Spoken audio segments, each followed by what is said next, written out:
So, see, Dr. KSS, once when I was having a chat with him, he's such a lovely soul. So, once I was having a chat with him, and he told me the story about um, Indian musicians who were invited to a concert in London, I think, before some very, very elite crowd. Indian music is slightly different from Western music in the sense a lot of Western music has to deal with how two, three notes go together. But the soul of Indian music comes from, like for example, in a veena, it comes from the, the dance between two notes, right? It's like the musicians are trained so much to pay attention to what are called as micro notes. So a lot of time, an instrument that's in tune for a Western musician would be completely off pitch or tune for an Indian musician because they're paying attention to minor variations that Westerners don't. So this Indian Music Orchestra gets ready to go, and they're there to perform. They're on stage, and they have the sitar, they have the tabla, they have all the instruments over there. And even percussion instruments need to be tuned to match the pitch. So they're all tuning the instruments, and then one would play the sitar, and then the other would play the other one. And they're taking about half an hour to tune, and all these musicians are then in their own trance, hearing this and then hearing that and completing the tuning. And about 30 minutes passes by, and they now feel like now they're ready to perform. So they pause. The entire congregation stands up and starts applauding. Yeah, they forgot that this is the preparation. The performance is yet to come. So after these 6 days, when you go out, what are you going to be focused on? The legacy, yes, and the work you have to perform to achieve your legacy. Okay, any tinkering, fixing, it's done in these 6 days. That is why these are called installations. You don't have to go and do an alphabet game every day. You can, maybe a couple of times before your performance, but the idea is not to do a reframing every day or a collapse anchor every day. The idea is, are you prepared now to go and do certain things that you might have hesitated to do before? That, see, the way I think about it is every time you overcome an objection, every time you just add this much of a little skill, a new opportunity comes up. And when you perform in that new opportunity, you develop your skills and capabilities. There is no training on earth like opportunities that are given to you where you are not ready for it yet. And because it pushes, it's like throwing somebody into the pond, and then the person starts to, like my grandfather, I used to have this nice um, garden, about 2 acres of land and mango trees and jackfruit trees. And as a kid, I used to wander in the garden a lot. And my favorite places were, so all of us used to eat this herb that keeps the snakes away because sometimes snakes sneak in, and they have this green herbs, and I don't know, apparently it does something to your body that I don't even know if it's true, but we all ate it. But still, people were scared of snakes because these green snakes used to hide in these trees, and they're very dangerous um, for children. But then my grandfather wanted to stop me from going to the pond because I used to go near the pond and play. And then he told my uncle to take hold of me and throw me into the pond so that I would get scared and never go out into near the pond again.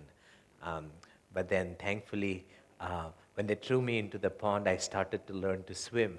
Uh, um, yeah. See, there are several examples of people who come to UP. There's someone here called Anshul too. You can talk to him to explore his journey. But what happens is, when you start overcoming your objections, when you start becoming just a little more focused. See, we're not talking about becoming Superman. But sometimes we're talking about just a little more focus, a little more effectiveness. And suddenly people will start recognizing that you are different. And then what would happen is that they would start throwing opportunities at you. And at that point in time, when you take that opportunity, you may not be ready for it because you only slightly improved. The opportunity requires you're there. But then when that opportunity comes at you and you take it, and if you trained yourself to get into high performance state, then you perform at that level. The first two times will be a struggle because you were not even ready for it. But then you start becoming, so that's how you grow fast. Like for example, if you're working in a company, and let's say you're a senior manager, and then your boss sees that you're able to do some things that he wouldn't have trusted you to do earlier, he would suddenly maybe give you a P&L responsibility, or maybe he'll give you one of his own projects. And at that time, if you have the right attitude, you would take it up. Does that make sense? So that is the whole objective of what we're after. And I am hoping that those are the kind of experiences that you would have after up. But the other contrast of that is someone invites you and then you hear yourself not performing well and you freeze. You see how that would have completely ruined the opportunity of you to get to the next level. Yeah.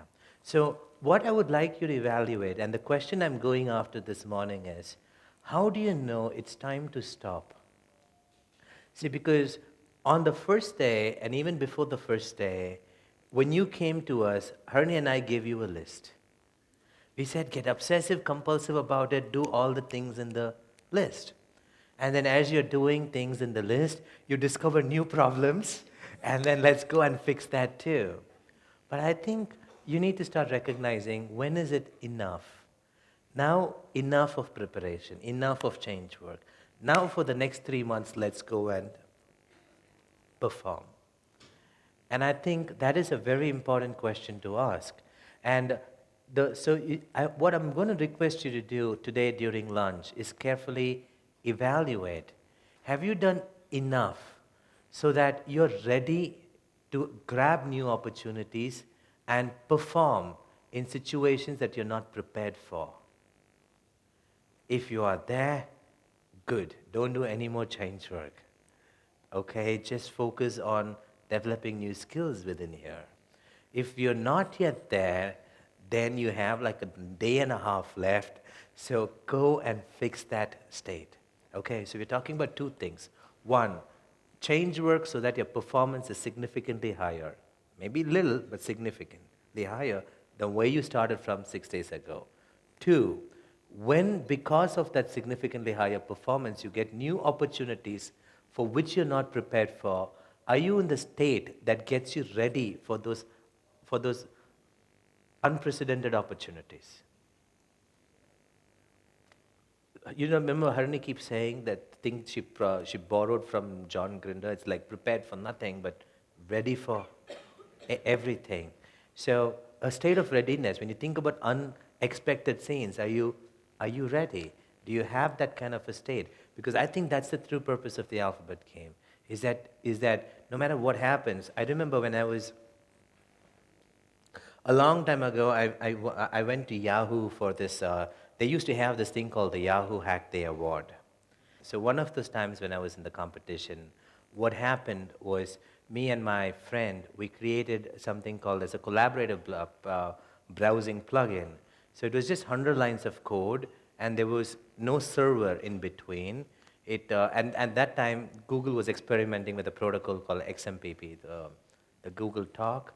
So we wrote like a small piece of code that will get two browsers remotely to talk with each other. So I could open my browser and browse something, and 1,000 people could connect to my browser. It doesn't matter, 1,000 or 1 lakh, because there's no server in between, it can scale endlessly. And all of them would be able to open the same pages that I was opening. So we built that in 24 hours, and we were about to present. And me and my partner were there, Niranjan and me. And before our presentation, they announced the rules, okay? They said it's only I don't remember the exact time, I think they said 4 minutes presentation, and they were very strict about it. The VP of Yahoo was there, and I saw like a lot of people come in, and they didn't have experience presenting before, so they would say things like, my name is, I am from this district, and by the time 2 minutes is done, and exactly at the fourth minute, they would ring the bell and get them off the stage. They're very, very strict with time. So Niranjan and all the judges, like, the people who are from Yahoo, they all knew that we are going to win this. We are at least going to get one of the title. And, but obviously the judge panel didn't know, but we had like a good team that was supporting us. But then we get on stage and everything was said. And as soon as Niranjan opens his computer, it crashes. Okay, now just rebooting is going to take 2 minutes. And I didn't know whether after that it would not crash again. So I had to completely reorganize the demo so that I could do both the screens from my machine. And I remember at that moment, I don't know what took over me. See, I was a developer Antonio, right? My brain is thinking in terms of codes and presentations. And suddenly, in that moment, something happened, and I just stepped back. I looked at all of them, and I said, the system crashed. Wait, I'm fixing it. I went in there, and I don't know how much minutes had passed. And later I found out it was 10 minutes.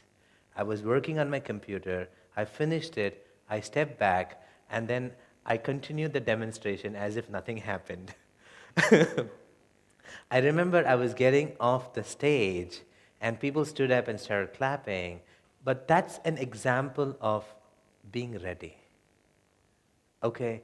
That if instead of doing that, if you see, and it's not just about saying, I can do it, it's about being able to shift from one personality to another, right? Like thinking like a coder to talking as an authoritative person who demands that time. like, wait, I'm fixing this. And then coming back and then fixing it, and again shifting back into that you're a competitor and you're presenting to the crowd. And to me, that is what being ready means. It means you're able to shift on demand. And there is nothing, I have explored so many things. There's nothing better than the alphabet game to help you get there faster. Okay, and a lot of times people are ready and they can be on the spot thinkers in their own domain. But the challenge is your opportunities that are knocking at you will require you to be ready in the same way in your neighborhood. Okay, so that is your evaluation criteria. That's how you know it's enough now. Now it's time to perform. Is you look at those two things. Have you done enough change work for you to perform significantly better? And have you done whatever is necessary so that when an opportunity that you're not prepared for is thrown at you, you're ready for it?